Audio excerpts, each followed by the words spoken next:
అటు Pakistan army chief, ఇటు IRGC అధిపతి మధ్య చమురు వ్యాపారం పశ్చిమాసియా రాజకీయాల్లో అనుసరిస్తున్న అత్యంత ప్రమాదకరమైన ద్వంద్వ అవకాశవాద వ్యూహాన్ని బహిర్గతం చేస్తున్నాయి. బ్లాక్మెయిల్ దౌత్యాన్ని వాడుకుంటోంది ఇస్లామాబాద్.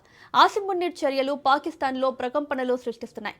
ఆర్థిక, రాజకీయ మనుగడ కోసం పాక్ ఎంతటి సాహసానికైనా ఒడిగడుతుందని అర్థమవుతోంది.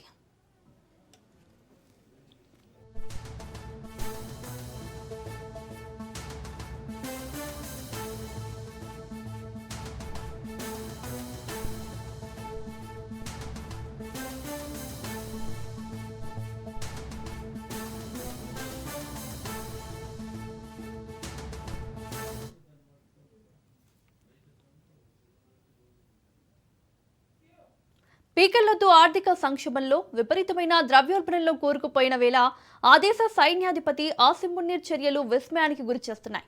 తమ సైనిక వ్యవస్థ యొక్క ప్రాధాన్యతను పెంచుకోవడానికి గల్ఫ్ దేశాల భయాందోళనలను ఆసరాగా చేసుకుంటున్నారు. సౌదీ అరేబియా ఆర్థికంగా సహాయం అందించే వరకు ఇరాన్ బెదిరింపులను ఒక నివారణ సాధనంగా వాడుకోవడం, మరోవైపు టెహ్రాన్ తన ఆధిపత్యాన్ని చాటుకోవడానికి పాకిస్తాన్ భూభాగాన్ని రక్షిత మార్గంగా వాడుకోవడానికి అనుమతించడం ద్వారా మున్నీర్ రెండు వైపులా లాభపడే వ్యూహాన్ని అమలు చేస్తున్నారు.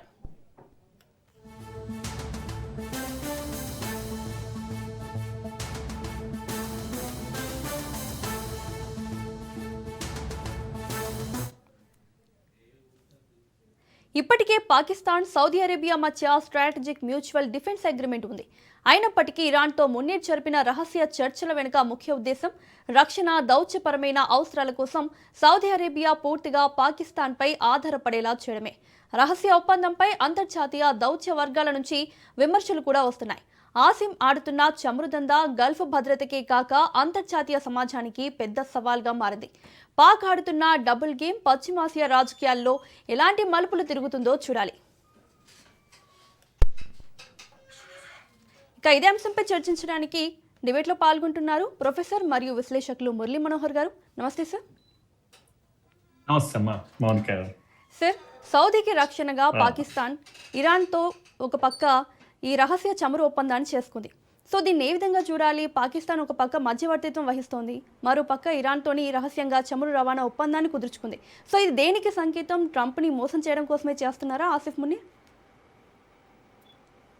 కాదు, ఆసిఫ్ మునీర్ ట్రంప్ను మోసం చేయడానికి కాదు, కానీ ఆసిఫ్ మునీర్ యొక్క అవసరాలు అలా ఉన్నాయి. ఎందుకంటే అక్కడ ఇంట్లో ఈగల మోత, బయట ఇది అన్నట్టుగా పరిస్థితి పాకిస్తాన్ యొక్క పరిస్థితి కనుక పాపం ఏం చేయాలి మరి? డబుల్ గేమ్ అన్నట్టు, మీరు అన్నట్టు డబుల్ గేమ్ ఆడుతూ ఉన్నారు. ఇప్పుడు ఇరాన్ సౌదీ పైన దాడి చేస్తుంది. ఇరాన్ అమెరికా పైన దాడి చేయడం అన్నా ఒకటే, సౌదీ పైన దాడి చేయడం అన్నా ఒకటే, లేకపోతే వెస్ట్ ఏషియా కంట్రీస్ అన్నిటిపైన, అమెరికా స్థావరాలు ఎక్కడెక్కడ ఉన్నాయో వాటన్నిటిపైన ఇరాన్ దాడి చేస్తూ ఉంది. అలాంటి అమెరికా అనుకూల దేశాలైన సౌదీ, ఇతర అన్నిటిపైన ఇరాన్ దాడి చేస్తున్నప్పుడు ఇప్పుడు ఈ పాకిస్తాన్ చేస్తున్నది ఏంటి? ఇటు సౌదీతో సఖ్యత, అటు ఇరాన్తో సఖ్యత. ఇటు సౌదీని బ్లాక్మెయిల్ చేయడం, ఇటు ఇరాన్తో ఆయిల్ అడుక్కోవడం, ఇలాంటి ఒక వింతైనటువంటి విషయము, అందరూ ఆశ్చర్యపడేటువంటి విషయం. ఎందుకంటే పాకిస్తాన్ యొక్క అవసరాలు ఆ విధంగా ఉన్నాయి. దిగజారిపోయింది పాకిస్తాన్. మునీర్ అనేవాడు మరింత దిగజారిపోయాడు. యాజ్ ఎ నేషన్ పాకిస్తాన్ దిగజారిపోయింది. ముఖ్యంగా ఆర్మీ చీఫ్ ఆసిమ్ మునీర్ అనేవాడు నాటకం ఆడుతూ ఉన్నాడు. కనుక ఇది చాలా మన అందరికీ తెలుసు. పాకిస్తాన్ చాలా గొప్పగా పొగిడారు మన ప్రతిపక్షాలు కూడా కొందరు.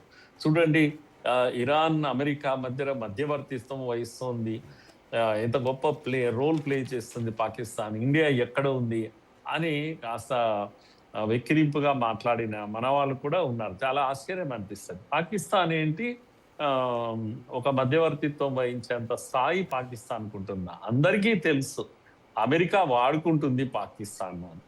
కనుక అమెరికా ఏంటంటే, నువ్వు ఈ రోల్ ప్లే చేయరా బాబు అంటే అది ప్లే చేసింది అంతే. లేకపోతే అంత స్థాయి ఎక్కడిది? ఇరాన్కు చెప్పేంత స్థాయి ఎక్కడిది? కాకపోతే సౌదీతో అడుక్కు తింటుంది అదేంటి పాకిస్తాన్. కనుక సౌదీకి ఆ విధమైనటువంటి ఏమంటాం రక్షణ ఒప్పందము, మీరు చెప్పినటువంటి ఇద్దరి మధ్యన ఒక ఒప్పందం ఉంది ముందు నుంచి కూడా. స్ట్రాటజిక్ మ్యూచువల్ డిఫెన్స్ అగ్రిమెంట్ అనేది ఒకటి ఉంది. దాని అర్థం ఏంది అంటే ఊరికే మన భాషలో చెప్పాలంటే